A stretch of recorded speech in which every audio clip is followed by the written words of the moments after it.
Welcome to UPSC universe. So మనం APPSC అదేవిధంగా TSPSC group 1 సాధించడమే లక్ష్యంగా సో ప్రతిరోజు ఎంసీక్యూస్ 360 డిగ్రీస్లో డిస్కస్ చేస్తున్నాం. దాన్ని ఈ సెషన్లో మళ్ళీ కొనసాగిద్దాం. అండ్ దయచేసి వీడియోని అందరు లైక్ చేయండి, షేర్ చేయండి. సబ్స్క్రైబ్ చేసుకునే వాళ్ళు ఉంటే సబ్స్క్రైబ్ చేసుకోండి. So first of all choose the correct answer అన్నాడు. So, Supreme Court has recently said that tribunals have authority to direct the government to frame policy. So, అంటే ఏంటంటే ట్రిబ్యునల్స్ పాలసీని తయారు చేయండి అని ప్రభుత్వాన్ని ఆదేశించవచ్చు అని చెప్పి ఫస్ట్ స్టేట్మెంట్లో ఇచ్చినాడు. Next, tribunals were added through 42nd amendment act. ట్రిబ్యునల్స్ను 42వ రాజ్యాంగ సవరణ ద్వారా చేర్చారు అని అన్నాడు. సో ఫస్ట్ స్టేట్మెంట్ ఏమంటున్నాడు? సో ప్రభుత్వమా నువ్వు ఒక పాలసీ చెయ్యి అని చెప్పే హక్కు ట్రిబ్యునల్స్కి ఉంది అని అంటున్నాడు. సో ఈ స్టేట్మెంట్ తప్పు. సో సుప్రీంకోర్టు మనకు రీసెంట్గా ఒక జడ్జిమెంట్ ఇచ్చింది. అదేంటంటే ప్రభుత్వానికి ఒక పాలసీని చేయమని, ఒక చట్టాన్ని చేయమని చెప్పే హక్కు ట్రిబ్యునల్స్కు లేదు అని చెప్పింది సుప్రీంకోర్టు. కానీ మనకు స్టేట్మెంట్లో ఏమని ఇచ్చినాడు? ఉంది అని ఇచ్చినాడు. సో కాబట్టి స్టేట్మెంట్ 1 అనేది తప్పు. Next, tribunals were added through 42nd amendment act. ఇది కరెక్ట్. సో భారత రాజ్యాంగంలో, మూల రాజ్యాంగంలో ట్రిబ్యునల్స్ అనేవి లేవు. సో తర్వాత కాలంలోనే యాడ్ చేశారు. రైట్. సో ఇక్కడ చూడండి, మరి పాలసీలు చేయమని చెప్పే హక్కు సుప్రీంకోర్టుకు ఉందా అంటే ఉంది. అంతేకాదు సుప్రీంకోర్టు చట్టం చేయమని చెప్పొచ్చు అండ్ ఒక విధానాన్ని ప్రకటించి విధానాన్ని పాటించమని చెప్పొచ్చు. మీకు best example Visakha guide lines. Visakha guide lines అని ఉన్నాయి. సో ఏమని చెప్తుంది విశాఖ గైడ్ లైన్స్? పనిచేసే ప్రదేశాల్లో అంటే ఉద్యోగాలు చేసేవా అక్కడ మహిళలపై లైంగిక వేధింపులు, సెక్షువల్ హెరాస్మెంట్ ఉండకూడదు. సో ఏ సంస్థ అయినా సరే విశాఖ గైడ్ లైన్స్ ఫాలో కావాల్సింది. మరి ఎవరు చేశారు? ఇదంటే సుప్రీంకోర్టే చేసింది. అదేవిధంగా సుప్రీంకోర్టు సూచన మేరకు మనకు ఫ్లాగ్ కోడ్ కూడా చేసింది పార్లమెంట్. అంటే జెండా నియమావళిని తీసుకొని వచ్చింది. సో ఈ విధంగా పాలసీలు చేయమని, చట్టాలు చేయమని చెప్పే హక్కు ట్రిబ్యునల్స్కు లేదు అని చెప్పి సుప్రీంకోర్టు రీసెంట్గా జడ్జిమెంట్ ఇచ్చింది. అండ్ రెండవది, ఇంతకుముందు చెప్పినట్టుగా మనకు మూల రాజ్యాంగంలో ట్రిబ్యునల్స్ లేవు, 42వ రాజ్యాంగ సవరణ ద్వారా చేర్చారు. కాబట్టి only B is true. So ఈ విధంగా చిన్న చిన్నగా ఫ్యాక్ట్స్ అండ్ ఫిగర్స్ మార్చి మనకు ఎగ్జామ్లో క్వశ్చన్స్ ఇస్తున్నారు. Next, choose the correct answer as per report of all India survey on higher education. So ఉన్నత విద్య పైన మనకు సర్వేకి సంబంధించి 2 స్టేట్మెంట్ ఇచ్చాడు. The total enrolment has shown steady increase in 21-22 reaching 4.33 crore. So అంటే ఉన్నత విద్యలో చేరుతున్న వాళ్ళ సంఖ్య క్రమంగా పెరుగుతుంది. సో 2021-22 నాటికి 4.33 కోట్లకు చేరింది అన్నాడు. సో ఇదొక స్టేట్మెంట్. రెండవది వచ్చేసి since 2014-15 there has been fall of female enrolment ratio by 32%. So మహిళలు నమోదవుతున్న మహిళల సంఖ్య క్రమంగా తగ్గుతూ ఉంది అని అంటున్నాడు. సో ఇందులో స్టేట్మెంట్ 1 కరెక్ట్, స్టేట్మెంట్ 2 తప్పు. సో నిజానికి 2014-15 నుంచి మహిళలు, ఉన్నత విద్య చదువుతున్న మహిళల సంఖ్య క్రమంగా పెరుగుతూ ఉంది. సో 32% వరకు పెరిగిందనమాట, క్రమంగా పెరుగుతూ వచ్చింది. సో కాబట్టి రెండవ స్టేట్మెంట్ తప్పు. ఓన్లీ ఏ ఈజ్ ట్రూ, కేవలం ఏ మాత్రమే సరి అయినది. అండ్ మూడోది, క్యూబ్ బిస్ ఈజ్ రిలేటెడ్ టు అన్నాడు. రైట్, చాలా ముఖ్యమైనది ఇది. సో ఇది హెల్త్కు సంబంధించింది. సో BHISM అంటే Bharat Health Initiative and Sahyogita Maitri అని చెప్పి అర్థం అన్నమాట. Bharat Health Initiative for Sahyogita and Maitri. So ఈజీగా మీకు గుర్తుండేలా చెప్తాను. యాక్చువల్గా బిష్మ్ అనే ఒక క్యూబ్ని తయారు చేసింది ఈ ప్రోగ్రాంలో భాగంగా. ఇందులో దాదాపుగా ఒక నడిచే హాస్పిటల్ లాంటిది అనుకోవచ్చు. దీన్ని డిసాస్టర్ హాస్పిటల్ అని కూడా అంటున్నారు. విపత్తు ఆసుపత్రి, విపత్తు ఆసుపత్రి, డిసాస్టర్ హాస్పిటల్, డిసాస్టర్ హాస్పిటల్ అని చెప్పి కూడా అంటున్నారు. సో విపత్తు సందర్భంగా హాస్పిటల్స్ వెళ్ళలేవు. మరి ఈ 72 భాగాలుగా ఉంటుంది. ఒక విపత్తు సమయంలో ఒక వ్యక్తికి అవసరమైన అన్ని రకాల వైద్య సదుపాయాలు అందించేలా పోర్టబుల్గా ఉంటుంది. పోర్టబుల్ డిసాస్టర్ హాస్పిటల్ అని కూడా చెప్తున్నారు. సో ఈ విధంగా అది ఆ ప్రాంతానికి వేగంగా చేరుకోవచ్చు. ఇది విదేశాలకు కూడా, విపత్తును ఎదుర్కొంటున్న విదేశాలకు కూడా ఇవ్వాలని భారతదేశం నిర్ణయించింది. సో మొట్టమొదలు మనకు మయన్మార్, సో అక్కడ మోచా తుఫాన్ సంభవించినప్పుడు మయన్మార్కు మనం సహాయం చేశాము, రైట్.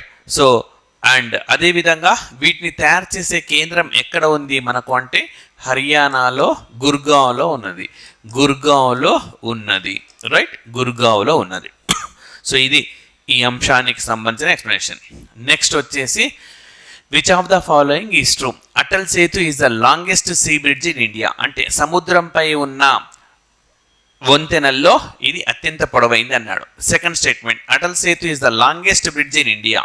సో సముద్రంతో సంబంధం లేకుండా ఎక్కడున్న బ్రిడ్జ్ అయినా సరే అతి పొడవైన బ్రిడ్జ్ అన్నాడు. మరి ఈ రెండు స్టేట్మెంట్లు కూడా సరైనవే, రైట్. సముద్రంపై ఉండే బ్రిడ్జిలలో ఇదే పొడవైంది, మామూలు బ్రిడ్జిలలో ఇదే పొడవైంది. సో దాదాపుగా 21.8 మీటర్ల పొడవు ఉంటుందన్నమాట ఇది. ఇంతకుముందు మనకు భూపేన్ హజారికా బ్రిడ్జ్ ఉండింది, ఆ రికార్డుని ఇది అధిగమించింది. దీన్ని ఎక్కడ ప్రారంభించారు ఇటీవల అంటే మనకు ముంబైలో ప్రారంభించినారు. సో భారత ప్రధానమంత్రి నరేంద్ర మోడీ స్వయంగా దీన్ని లాంచ్ చేశారు. సో ఇది కూడా మనకు ఉన్నది. ఇవి రెండు కూడా సరైనవి. And next PM choose the correct answer అన్నాడు. సరైన సమాధానాన్ని ఎంచుకోవాలి. PM JANMAN scheme is related to tribes in India. So PM JANMAN అనేది మనకు గిరిజనులకు సంబంధించింది అన్నాడు. ఈ స్టేట్మెంట్ సరైనదే. Next new solar power scheme was launched under PM JANMAN. కొత్త సౌర విద్యుత్ ప్రాజెక్ట్ ఇందులో భాగంగా లాంచ్ చేశారు అని అన్నాడు. అండ్ ఇది కూడా సరైనదే. And new solar scheme is applicable 15 states అన్నాడు. ఇదొక్కటే తప్పు. యాక్చువల్గా ఇది 18 రాష్ట్రాలకు సంబంధించింది, 15 కాదు.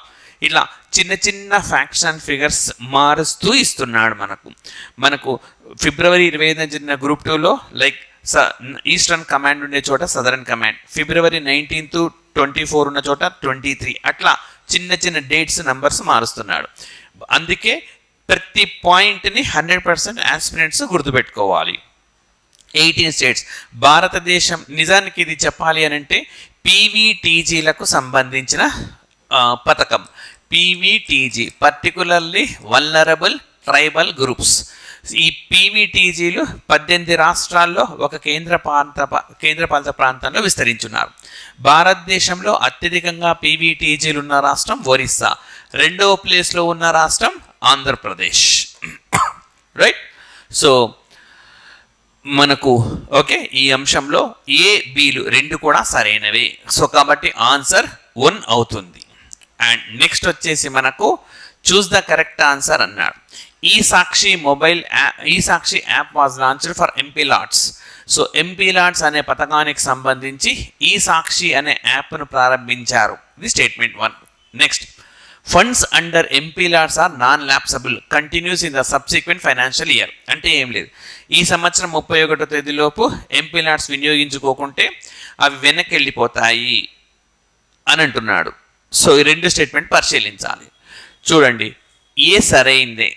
ఎంపీ లాట్స్ పథకం కింద ఏ అభివృద్ధి పని చేపట్టినా సరే ఆ అభివృద్ధి పనికి సంబంధించి మనకు రైట్, ఆ అభివృద్ధి పనికి సంబంధించి ట్రాక్ చేయొచ్చు ఈ సాక్షి మొబైల్ యాప్ ద్వారా.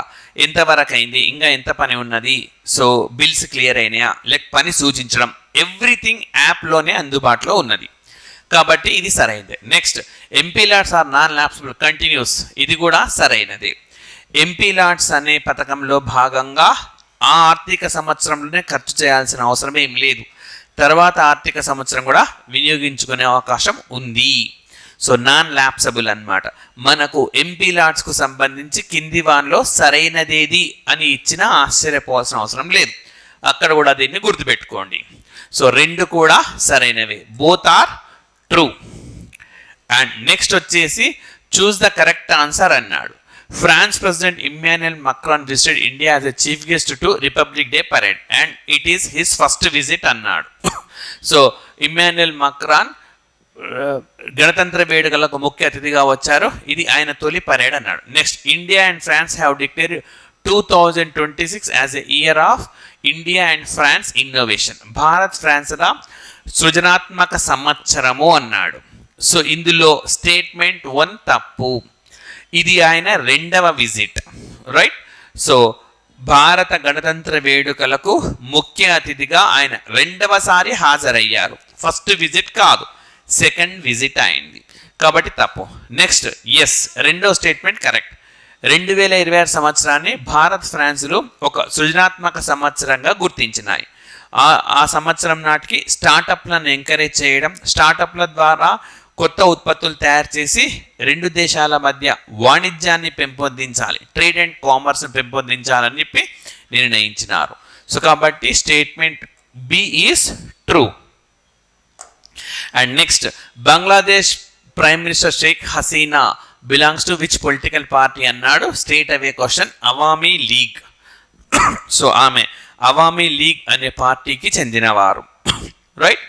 అండ్ మరి షేక్ హసీనా వరుసగా ఎన్నికవుతూ వస్తున్నారు. నిజం చెప్పాలంటే బంగ్లాదేశ్లో ఈసారి ప్రతిపక్షాలు ఎన్నికలను బైకాట్ చేశాయి. ఇక్కడ ఇంకొక పాయింట్ చెప్తాను, ఈ దేశం వార్తల్లో ఉంది కాబట్టి. బంగ్లాదేశ్లో 1990లో కేర్ టేకర్ గవర్నమెంట్ అనే కాన్సెప్ట్ తెచ్చారు. కేర్ టేకర్ అంటే ఎన్నికల సమయంలో అప్పటి వరకు ఉన్న ప్రధానమంత్రి ప్రభుత్వం అంతా వెళ్ళిపోతారు, మరొక తటస్థ ప్రభుత్వం వస్తుంది, కేర్ టేకర్ అంటారు. సో రోజువారీ వ్యవహారాలు మాత్రమే చూసుకుంటుంది. అంటే గవర్నమెంట్గా ఎవరైతే ఉంటారో వాళ్ళు ఎన్నికలను ఇన్ఫ్లుయెన్స్ చేస్తారు, ఎన్నికలను ప్రభావితం చేస్తారు, అధికారంలో ఉన్నారు కాబట్టి. అలా తటస్థంగా ఉండే ప్రభుత్వ వ్యవస్థను అందుబాటులోకి తెచ్చే పద్ధతి 1990లో తీసుకొచ్చింది బంగ్లాదేశ్. 2011లో మళ్ళీ ఈ వ్యవస్థను తీసేశారు. అప్పటి నుంచి వీరే గెలుస్తున్నారు కాబట్టి దీన్ని వ్యతిరేకిస్తూ ఈసారి ప్రతిపక్షాలు మొదటి విడత తర్వాత బైకాట్ చేసినాయి. కాబట్టి వీరికి విజయం అన్నది ఈజీ అయిపోయింది అని చెప్తున్నారు. బట్ ఎనీవే ఆమె ఇప్పుడు అవామీ లీగ్ పార్టీకి చెందిన వ్యక్తి ప్రధాని అయ్యారు.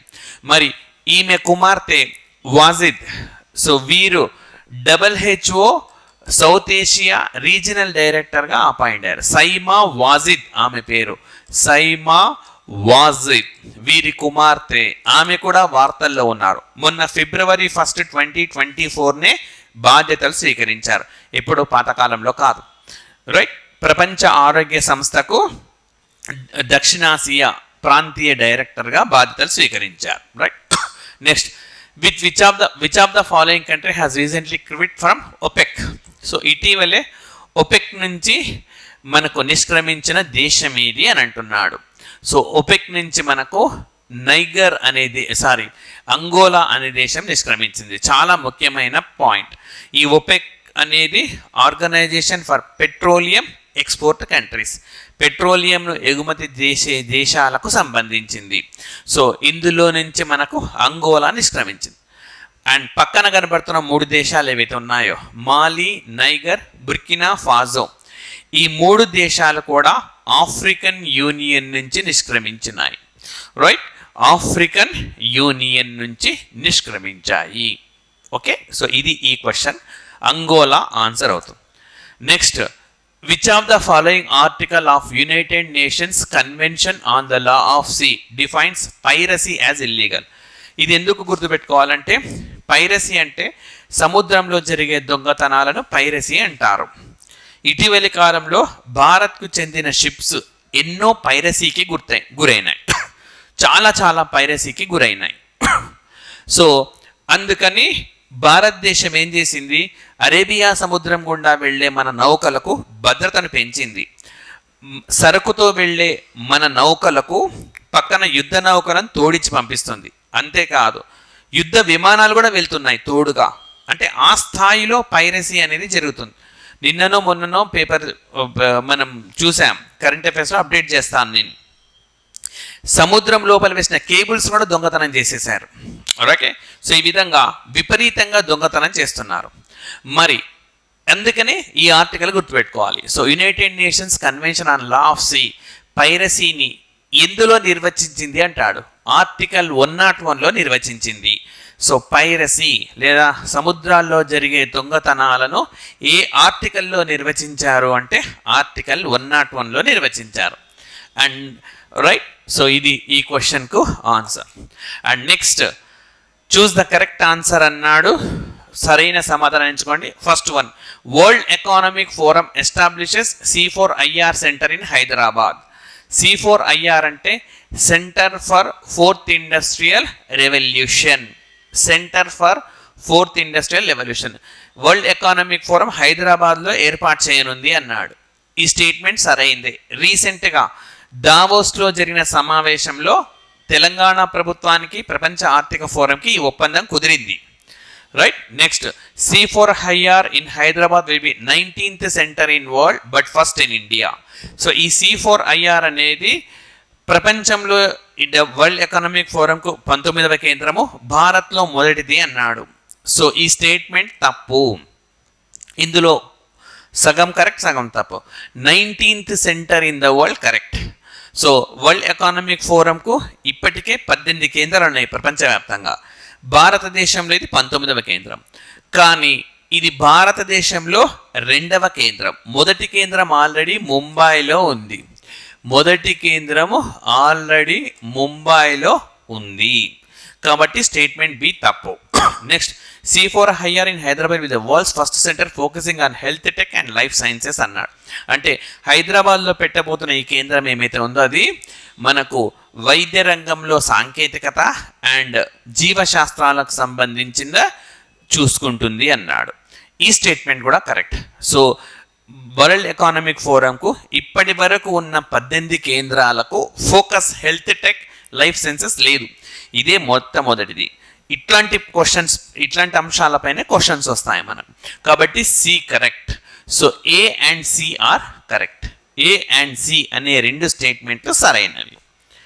అండ్ నెక్స్ట్ వచ్చేసి చూస్ ద కరెక్ట్ ఆన్సర్ అన్నాడు.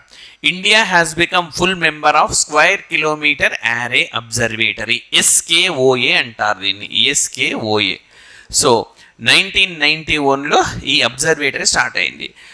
అంతరిక్షాన్ని మరింత లోతుగా అధ్యయనం చేసేందుకు సంబంధించిన ల్యాబొరేటరీ. ఇందులో భారతదేశం పూర్తిస్థాయి సభ్యత్వాన్ని పొందింది అన్నాడు. నిజం. జనవరి నెలలో భారత్ పూర్తిస్థాయి సభ్యత్వాన్ని పొందింది. Next, India has given 1152 SKA laboratory. 1150 crore ఇక్కడ బై మిస్టేక్ వచ్చింది. 1150 కోట్లు ఇచ్చింది అన్నాడు. ఈ స్టేట్మెంట్ తప్పు. సో నిజానికి భారతదేశం మీద సభ్యత్వాన్ని పొందడానికి 1250 కోట్లు ఇచ్చింది. ఓకే, రూపీస్ 1250 crore, 1250 కోట్ల రూపాయలు ఇచ్చింది. సో కాబట్టి స్టేట్మెంట్ 2 తప్పు. అమౌంట్ కూడా కంపల్సరీ గుర్తుపెట్టుకోండి. మూడోది, SKA laboratory head quarters is in UK. So దీని ప్రయోగశాల అనేది మనకు ప్రధాన కేంద్రము UKలో ఉంది అని అంటున్నాడు. ఇది సరైంది. కాబట్టి ఏసీలు సరైనవి. ఏసీలు సరైనవి. ఆప్షన్ మనకు 3లో ఉన్నది. రైట్. అండ్ నెక్స్ట్ వచ్చేసి which is the first country to launch world's first malaria vaccine program for children. So చిన్నపిల్లలకు మలేరియా వ్యాక్సిన్ను ప్రారంభించిన తొలి దేశం ఏది అన్నాడు. సో దీనికి సరైన సమాధానం కెమెరూన్. సో ఉచితంగా అన్నమాట. ఆ దేశంలో ఇప్పుడు 2,50,000 మంది చిన్నారులు ఉన్నారని గుర్తించినారు. ఈ చిన్నారులందరికీ కూడా ఉచితంగా మలేరియా వ్యాక్సిన్ ఇవ్వాలని నిర్ణయించినారు. మనకు APPSC Group 2లో మలేరియాకు సంబంధించి ఒక క్వశ్చన్ కూడా వచ్చింది. సో 2024లో మలేరియా రహిత దేశం ఏది అని, కేబో వెర్డే అనే దేశం. అదేవిధంగా ఆఫ్రికా కాంటినెంట్లో ఈ గంతను సాధించిన 3వ దేశం ఇది. మరి మొదటి దేశం ఏది అంటే మారిషస్, రెండవ దేశం ఏది అంటే అల్జీరియా, మూడవ దేశం ఏది అంటే క్యాబో వెర్డే అనే దేశం. సో ఈ విధంగా ఈ అన్ని దేశాలు మనకు వార్తల్లో ఉన్నాయి. ఓకే. అండ్ నెక్స్ట్ వచ్చేసి మనకు India's position among the tobacco producing countries. So టొబాకోను ఉత్పత్తి చేస్తున్న దేశాల జాబితాలో భారత్ 2వ స్థానంలో ఉన్నది. ఓకే. అండ్ మొదటి స్థానంలో ఎవరున్నారంటే చైనా దేశం ఉంది. మొదటి స్థానంలో చైనా, 2వ స్థానంలో మనకు ఇండియా ఉంది. సో టొబాకో యూసేజ్కి సంబంధించి ఇటీవలే వరల్డ్ హెల్త్ ఆర్గనైజేషన్ ఒక నివేదికను ఇచ్చింది భారత్కు సంబంధించింది. సో ఈ నివేదిక అంశాలు కూడా రానున్న రోజుల్లో ప్రశ్నలుగా మలిచి మీకు యూపీఎస్సీ యూనివర్స్ అందిస్తుంది. ఒక్కొక్క పాయింట్ రోజు యాడ్ చేసుకుంటూ వెళ్దాం. కాబట్టి 2వ స్థానంలో ఉంది, జాగ్రత్తగా ఉండాలి, దీని వాడకాన్ని తగ్గించాలి అని చెప్పి WHO సూచించింది. అండ్ నెక్స్ట్ వచ్చేసి in the Swachh Survekshan awards which district of AP student at 4th place at national level. So Swachh Survekshan అవార్డ్స్లో మరి 4వ ప్లేస్లో ఏ ప్రాంతం ఉంది అన్నాడు. మన గ్రూప్ 2లో స్వచ్ఛ సర్వేక్షణ పైన మంచి క్వశ్చన్స్ వచ్చినాయి, ఇది కూడా గుర్తుపెట్టుకోండి. ఈజీగా గుర్తుపెట్టుకునే పద్ధతి చెప్తున్నాను. మనకు వైజాగ్ 4th ప్లేస్లో ఉన్నది. వైజాగ్ టు తిరుపతి రావాలి అని అంటే మీరు వైజాగ్ తిరుపతి మధ్యలో విజయవాడ దాటాలి. సో వైజాగ్ 4వ ప్లేస్లో, విజయవాడ 6వ ప్లేస్లో, తిరుపతి 8వ ప్లేస్లో ఉన్నాయి. 4+2+2. సో ఈ విధంగా మనకు విశాఖపట్నం అనేది దీనికి సరైన సమాధానం అవుతుంది. ఓకే, విశాఖపట్నం ఉన్నది. సో జాతీయ స్థాయిలో మొదటి స్థానంలో ఉన్నది ఇండోర్. జాతీయ స్థాయిలో 2వ స్థానంలో ఉన్నది సూరత్. 3వ స్థానంలో ఉన్నది నేవీ ముంబై. మనకు మొన్న గ్రూప్ 2లో నేవీ ముంబై 3వ స్థానంలో ఉంది అని ఒక స్టేట్మెంట్ ఇచ్చాడు. సో కాబట్టి కంపల్సరీ గుర్తుపెట్టుకోండి. 4వ స్థానంలో వైజాగ్ అనేది ఉంది. రైట్. సో ఇవి ఈ రోజుకు సంబంధించిన ప్రశ్నలు. మళ్ళీ మరికొన్ని క్వశ్చన్స్తో నెక్స్ట్ సెషన్ కలుద్దాం. So thank you very much.